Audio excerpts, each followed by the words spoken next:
Striped rhino fish by Shea. The striped rhino fish is a species of fish that lives in the Big Salt Bay. The bay is an estuary created by the Zebra River, causing the bay to be slightly less salinated than the rest of the ocean. The only thing that hunts the striped rhino fish is blue sharks that sometimes visit the area. The striped rhino fish eats seagrass off rocks and coral, as well as sometimes snacking on sea moss. One day, a sudden big rain hit the area of the Big Salt Bay. This caused a landslide that dumped tons of dirt and rocks into the bay. The area of the bay with the rhino fish was polluted by the disaster, causing them to have to move to the other side of the bay and closer to the river.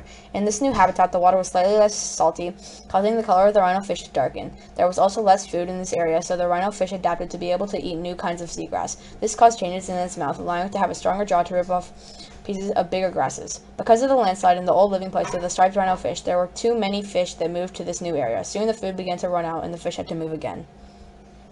Not many fish had the same adaptability as the striped rhino fish. So unlike lots of other coral fish, the striped rhino fish was able to survive. It moved even closer to the river, right up to its mouth.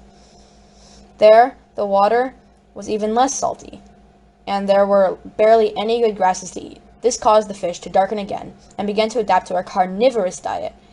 It began to grow teeth and had to become more of a hydrodynamic shape to be able to chase down prey. But the prey of the striped rhino fish began to acquire disease, meaning the striped rhino fish would have to move yet again. They moved up the river to where there were more small fish to hunt. As they moved into a pure freshwater habitat, they began to change color for the final time, becoming a more bland brown and gray. They also finished their body shape transformation to become more torpedo-like. Their tails changed from an easy maneuverability shape to a more speed-adapted shape to chase down faster prey. Their teeth became bigger and sharper to rip the small fish apart. Here you can see all the changes the striped rhino fish had to go through to become what it is today.